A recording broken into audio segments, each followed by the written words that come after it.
Ndagushuje nanone reka nkwifuriza ibihe byiza ndaguha ikaze ku makuru tuganira hano ndetse tunareba uko byifashe ubu ngubu dushatse twavuga ko ari ugusubiranamo cyangwa se guterana amagambo cyangwa kugayana ndetse no kwicuza ku mpande zirimo ibihugu byo mu Aziya muri kiriya gice cy'ibihugu bya Qatar, Saudi Arabia ndetse n'ibindi bihugu aho birimo gutanda byatangiye kwijundika Leta Zunze Ubumwe za Amerika bivuga biti ubundi umuhora wari ufunguye none ibintu byabaye kandi byose byatewe n'umuntu waje akajya hariya.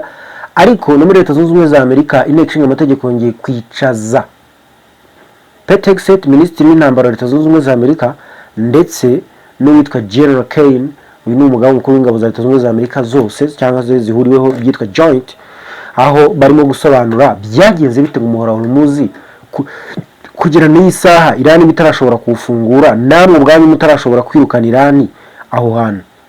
Icyo kiganiro tugiye kugarukaho, birasa naho hari inama rukokoma Perezida wa Leta Zunze Ubumwe za Amerika arimo gutumiza kugira ngo bagire ibyo baganira ku bijyanye no kwemeza gutera cyangwa kudatera kandi mu bihe bidatinze.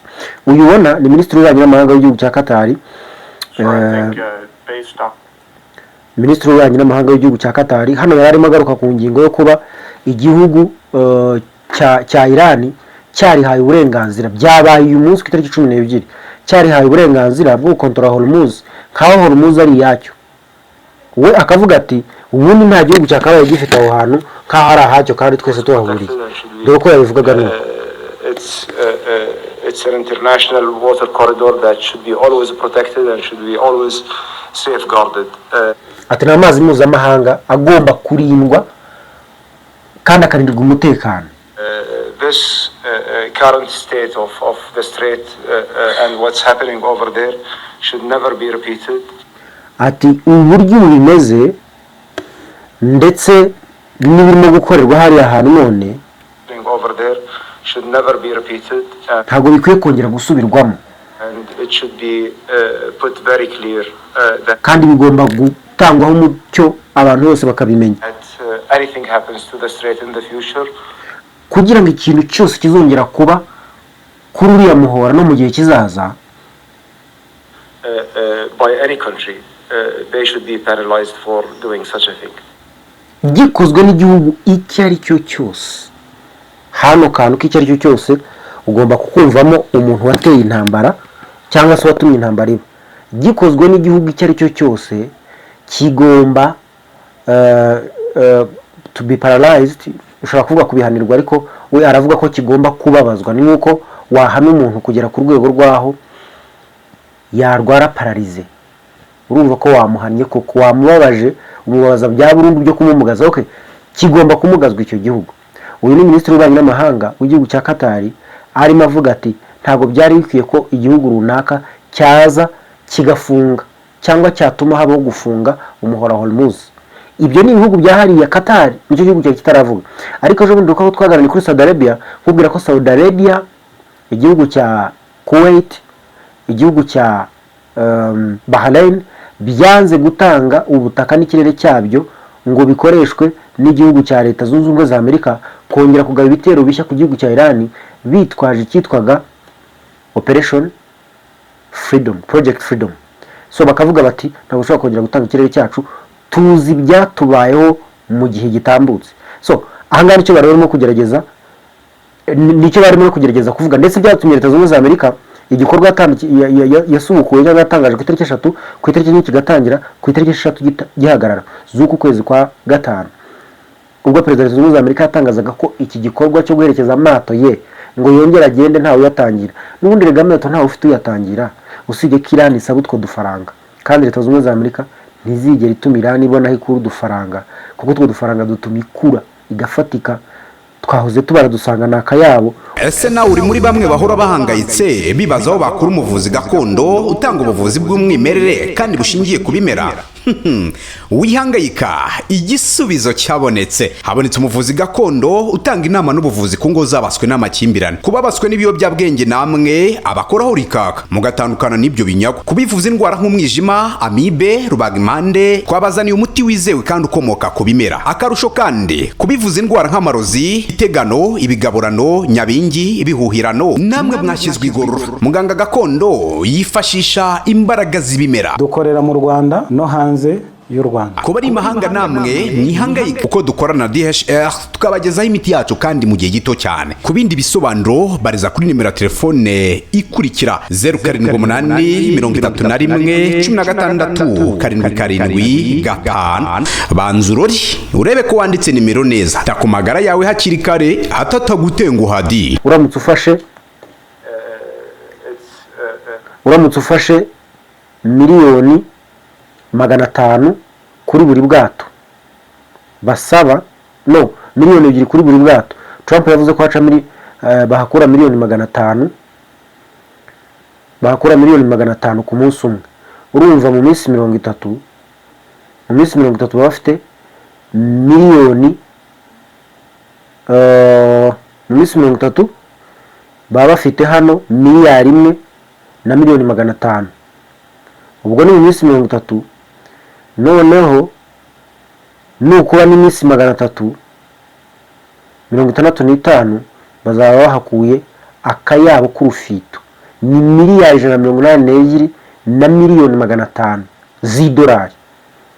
Miliyari 182 razumva mu gusora gusa ntabwo bazi igitoro. Nk'ejo bundi bashubijeho igitoro cyari gifite agaciro ka miliyari 13 z'amadolari Zunze za Amerika yagombaga kuva mu gitoro cyari gifite ubwinshi bw'utugunguru miliyoni 166. Twagomba kuva muri Iran tujya mu bindi bihugu Amerika itubuza gucaho. So abo muri Qatar bakabaza bati bizaherera he amaherezo y'ibi nayahe? Niba igihugu gishobora kuza kigafunga umuhora wa Hormuz ni ubuhe buryo bushyizweho kugira ngo n'ubutaha ntihazagira igihugu cyongera kwiha ibyo bintu? Hanyuma rero muri Amerika nibyo nakubwiraga inti zaba zabyaye amahari. Uyu mugabo uramuzi yitwa Lindsey Graham, ni umwe mu bavuga koko. Njye numva hari abo bita abavuga rikijyana.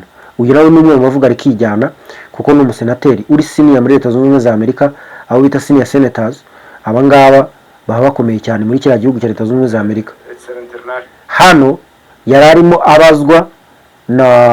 abaza General Kane, umugabo w'ingabo zuhuriyeho za Leta Zunze Ubumwe za Amerika, impamvu Iran igifunze umuhora wa Hormuz.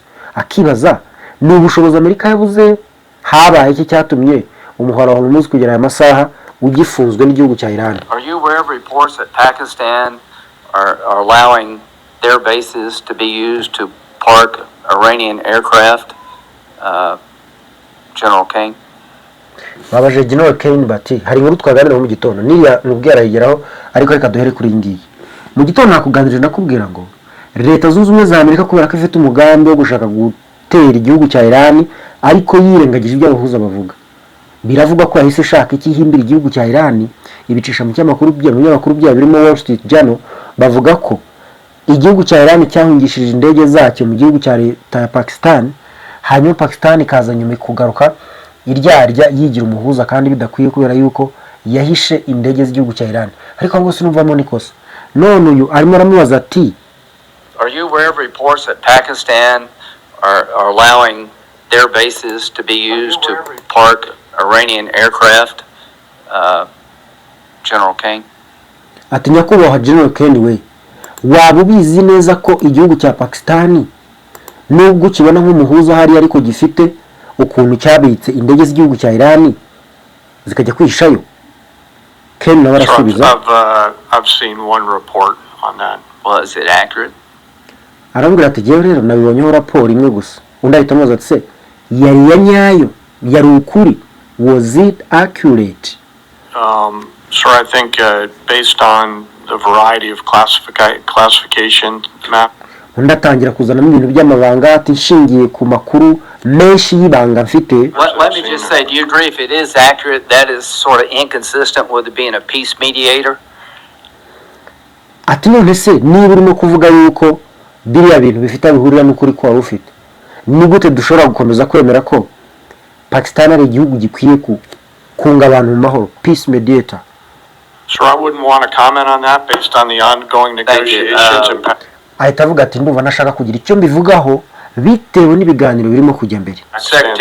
Secretary Hexet, bahita bahindukira no bajya kubaza Secretary Hexet, Minisitiri w'intambara wa Leta Zunze Ubumwe za Amerika. If the mediator is allowing reconnaissance aircraft in Iran to be parked in Pakistani air bases, ati niba umwanzi arimo kwemerwa n'umuhuza cyangwa Pakistan irimo kwemerera Iran n'indege zayo z'ubutasi guparika muri Pakistan zikaza kuza gutata nyuma, do you think that's consistent with being a fair mediator?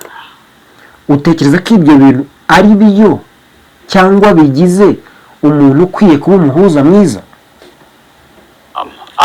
I wouldn't want to get in the middle of these negotiations. Yeah. I want Well, I maximum do. efficacy. I want to get.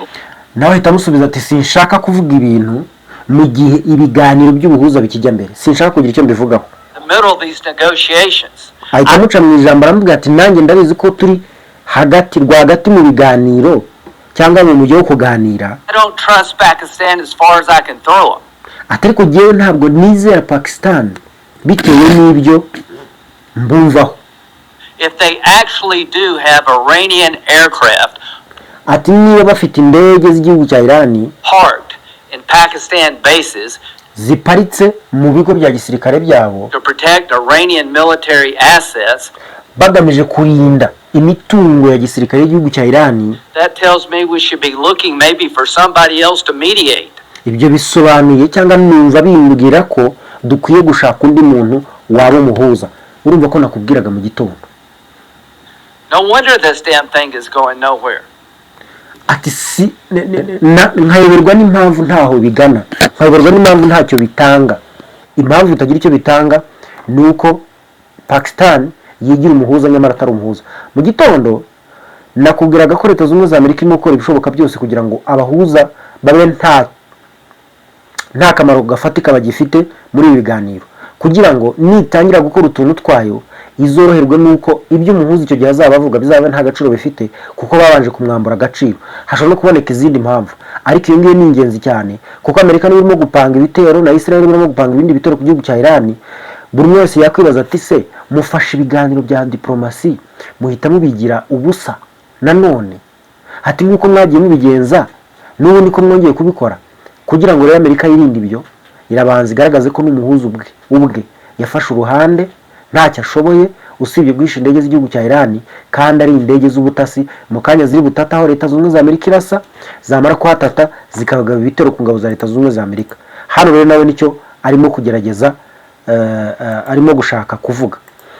nahoze mbona Ken n'ubundi bamubajije, ubwo dusubiye kuri Hormuz, bamubajije niki kibuza umuhora wa Hormuz gufunguka kugera none. ni ubushobozi mwabuze, ni amafaranga adahari, ni indege nke mufite, ni ikihe kibazo gihari kibuza umuhora wa Hormuz gufunguka kugera none? ubwo ni Ken barimo kubaza ngo abasobanurire aho ikibazo giherereye.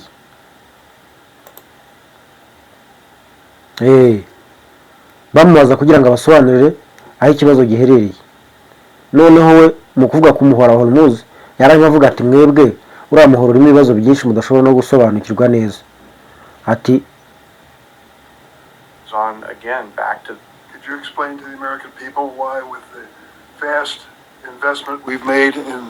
Could you explain to the American people why with the vast investment we've made in national defense and military, how Iran, after they've been attacked by us, is still capable of stopping the traffic in the Straits of Hormuz? yarimo mubaza uyu musenateri yitwa Senator Ducane, yarimo mubaza ati wigeze usobanurira abaturage b'igihugu cya Leta Zunze Ubumwe za Amerika impamvu twebwe nk'igihugu cya Leta Zunze Ubumwe za Amerika twashoye ibikoresho bya gisirikare bifite agaciro kangana kuriya mu gihugu cya Irani, ariko n'ubu igihugu cya Irani kikaba gifite ubushobozi bwo kubuza amato n'undi uwo wese guca mu muhora wa Hormuz uko yishakiye? Sure, it's a complex situation out there. ati rero ni ibintu bitoroshye rwose hariya, With a lot of different small boats that are kubera yuko bafite utwato dutoya kandi twinshi out there and other capabilities. kandi bafite n'ubundi bushobozi. Some of this is on the commercial traffickers. ati rero ubundi bushobozi bafite hari n'igihe bwisanga bukoreshwa n'amato yakabaye yitwa ko ari ay'ubucuruzi. Some of this is on, again, back to the main problem, and that's Iran holding the global economy hostage through the Strait. akanavuga atari ko kuba ibintu bitagenda neza ngo uriya muhoro ufungurwe harimo n'uruhare rw'amato y'ubucuruzi yumvira ibyo Iran ivuga, ariko ntabwo twakwirengagiriza ko na Iran nyine ariyo bireba, irimo gutuma ibintu bigenda gutyo igafata ubukungu bw'isi bwose ho imbohe.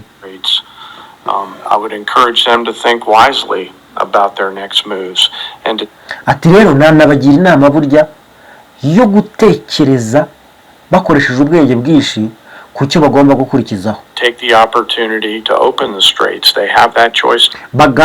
bagatwara aya mahirwe barimo guhabwa ubundi bagafungura umuhora wa Hormuz, They certainly do. kuko bafite uburenganzira bwo gufata umwanzuro mwiza. I guess the question in my mind is, as we talk about $1 trillion plus budgets for our military, ati ariko ngewe ntekereza ko mu bwonko bwanjye mu mutwe wanjye niba dushobora kuvuga ko Leta Zunze Ubumwe za Amerika yashoye amamiliyari y'amadolari Leta Zunze Ubumwe za Amerika mu bikoresho bya gisirikare, it appears that a very small budget is holding us ati byaba bisobanuye yuko ari udufaranga duke cyane niba nta musaruro turimo gutanga, hostage in the Straits of Hormuz. niba tudashobora gutuma umuhora wa Hormuz ufunguka. Yield, Mr. Chairman. Icyo kibazo ntacyo bamushubije bamwihoreye. Burya batazanakubeshya yuko buri kibazo cyose kibajijwe kiba kigomba gusubizwa. Ariko ubwo bari muri iyo nama hano Pentagon yatangiye kuvuga, umwe mu bigaragambye aravuga ati cacaka ntabyo uvuga wowe ntaho beshya gusa nirwa mubeshya. I'm honored to be joined alongside the Chairman of the Joint Chiefs and Jay Hurst. Ako kanya uwo mugore ubona ahise atangira gusakuza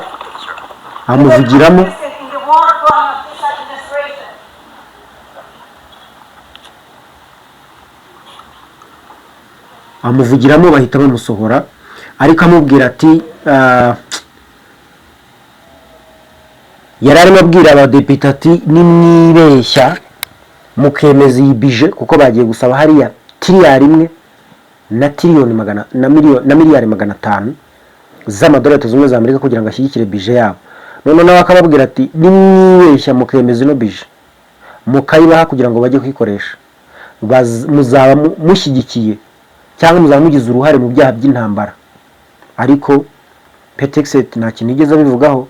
Umukobwa yavuze amaze kuvuga hari muri Leta Zunze Ubumwe za Amerika hakora ikintu cyitwa demokarasi ibishoje akazi kayo, bararekera. So hano nakugarurukiraga ku ngingo yuko umuhora Hormuz ukomeje kubyara ikibazo gikomeye cyane, aho n'ibihugu byo mu Burayi nako mu burasirazuba bw'isi hariya mu iruhande rwa Hormuz bitangiye kwijundika watumye umuhora ufungwa, bitangiye kwijundika Leta Zunze Ubumwe za Amerika. So watekereza ko zaba zabyama harisi biragatsindwa kandi biranagoye gushoboka. Ikindi nubwo barimo gusaba amafaranga amaze gukoreshwa miliyari 29 nibura mu bikoresho gusa, miliyari 29 nibura mu bikoresho byonyine, tutabaze abapfuye, tutabaze ibindi bintu nk'ibiciro bizamuka ugasanga hari igiciro runaka umunyamerika cyangwa undi muturage asabwa kuba afite cyangwa kuba yishyura kugira ngo akomeze gukora ibintu uko bikwiye. So muri make rero ubwo ku muhora Hormuz byaba ari Amerika, abadepite barabaza bati byabaye bite, twatanze make niyo atuma mwanga gufungura umuhora Hormuz. Ese Iran ni ikomeye ku rwego rw'aho ibikoresho bya Leta Zunze Ubumwe za Amerika ntawe ushobora kuyikora? Ni ikihe kibazo gihari cyatumye Hormuz idafunguka? Abadepite ubwabo nibo babaza mu buryo bwo kugaragaza yuko batumva uburyo Leta Zunze Ubumwe za Amerika ishora amafaranga angana gutyo yarangiza akananirwa gutanga igisubizo. Perezida wa Leta Zunze Ubumwe za Amerika we nahoze numva avugana n'abanyamakuru n'abanyamakuru b'igitangazamakuru bakita Side and Friends mu kiganiro cyitwa In the Morning.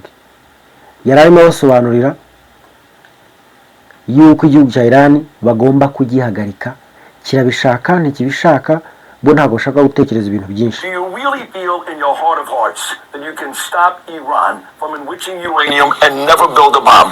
Do you really feel in your heart of hearts that you can stop Iran from enriching uranium and never build a bomb?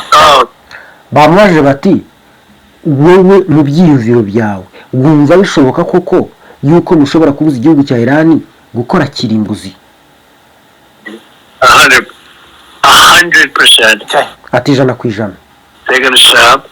bagomba guhagarara. And they told me, the Iranians told me, and I deal with them, and they said that we're going to get the dust. I go, Ati barambwiye ati murabizi yuko tudiringa, barambwiye yuko bagiye kugenda bagafata uwo mukungugu wavuye kuri bya bisasu kirimbuzi barashe Amerika ivuga ko yarashe. the nuclear dust, because it's appropriate, it's easier for people to understand. Ati urabizi yuko nyine birakwiye kubivuga muri ubwo buryo. And we're going to get it. The problem Ati kandi uwo mukungu nawo tuzawubona. is there's only 2 countries in the world that can get it. Us and China, because nobody has the equipment. Because Ati rero ikibazo gihari kugira ngo uwo mukungugu cyangwa ibyo bisigazwa bya nikiriyeri twarashe bikurwaho biri ni ibihugu byonyine bibiri ku isi byashobora kubikuraho biri bijyanye n'ubwoko bw'ibikoresho bafite. Ati ibyo nitwe n'Ubushinwa. when we bombed it, it was a total, that I was right, it was a total. Ati rega cya gihugu twaharasaga twaharashe mu buryo bwuzuye. Obliteration. The entire mountain collapsed on top of it. Ati umusozi wose twawurashe uramanuka uhita ubyicarira. And they said, the Iranians told me, they said, nope, Ati abanya-Iran icyo gihe baravuze ati barambwiye it'll be yours, but then they changed their mind, but they did say, ati biriya bisasu kirimbuzi ntabwo bizongera gukoreshwa. Ubundi ukumva baravuze ngo bizakoreshwa, ariko niba baje guhinduka barambwira ngo because, they demeaned the B-2 bombers, those guys, ati ziriya ndege zanyu za B-2 bombers twaraje kuzisuzugura ariko zakoze akazi. we shot hit. Every day we sent in Ati tomahawks. twarabarashe dukoresheje n'amatamahawk yoherezwaga n'amato aca munsi y'inyanja. They all hit. But every shot hit, and they demeaned the B-2 bombers when CNN starts saying, well, maybe it wasn't that big. Ati ariko batangiye gutesha agaciro indege zacu za B-2 bombers. Ati igihe ikinyamakuru cya CNN cyari gitangiye kwandika kivuga yuko nta kintu twagezeho. Iran told me that it was so devastating that Ati ariko jyewe ubwanjye Iran yaranyibwiriye ati byari ibitangaza bikomeye cyane, byari akaga. no country in the world other than us, and they said China, would be able to, has the machinery to be able to get that. Do you Ati really rero feel in nta gihugu na kimwe ku isi gifite ubwoko bw'ibikoresho bishobora kumanuka hariya hasi bigakurayo ziriya nuclear material ziriyo. Ubu ni Perezida wa Leta Zunze Ubumwe za Amerika kuri nuclear material. So hari ikinyamakuru cyitwa Axios, urabizi kigira amakuru pe, cyahoze cyandika ko Trump yahamagaje inama rukokoma y'umutekano aho bagomba kwiga kugukomeza kw'agahenge cyangwa se kugasenya. Ni igihe cyo gushaka ingingo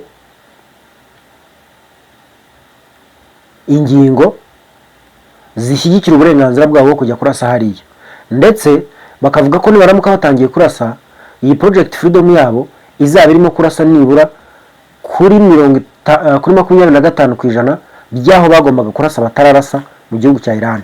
So muri uwo mujyo rero bagasa n'abari mu rwego rwo kwicara muri iyo nama kugira ngo bemeze ibyo naho bagomba kurasa iyo nama niramuka ibaye, kubera yuko iyi nama kuba kwayo igiye kwigirwamo uburyo bwo gufata imyanzuro, ariko barabanashingira no ku gitutu urimo gushyirwaho n'ibihugu byo muri Gulf.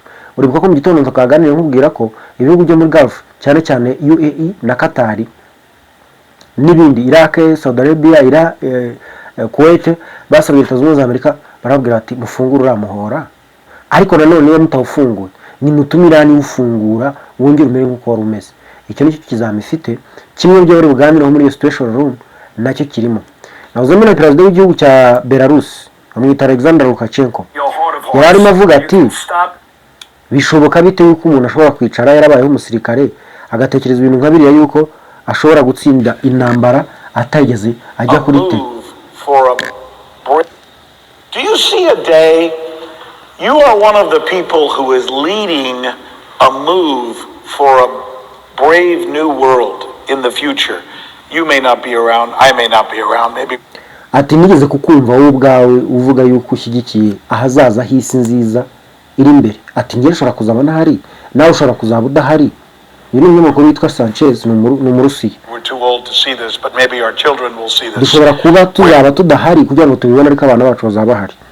Countries like North Korea, Belarus, Iran, China, Russia, South Africa, Brazil, I could go on, where these countries become a formidable enough force to not defeat the West, but yararimo kumurondora ibibazo birimo Irani, Korea ruguru, Belarus, Ubushinwa, Uburusiya ndetse n'ibindi. Akavuga ati ibihugu bizigera bigira imbaraga zo kwishyira hamwe bitagamije gutsinda uburengerazuba bw'isi, ariko ikigamijwe ari ugukomera nkabyo, stand next to them as equals. kugira ngo nibahagararana bajye baba bangana. Do you see that day coming? And ati ibyo bintu bibona, is that part of what drives you? ese byo byaba ari bimwe mu byo ugenderaho cyangwa se ukeneye kuzageraho? Well, you sound like God. God willing, that time will come. I hope such a time arrives. Ati rero je Imana ibishatse, Uwiteka bishatse, nifuza ko icyo gihe cyazasanga nanjye nkihari. Based on the current situation and circumstances, it's hard for me to believe that this Atari ko nshingiye ku kuntu mbona ibintu bimeze, biragoye yuko napfa kwemera ko time will come.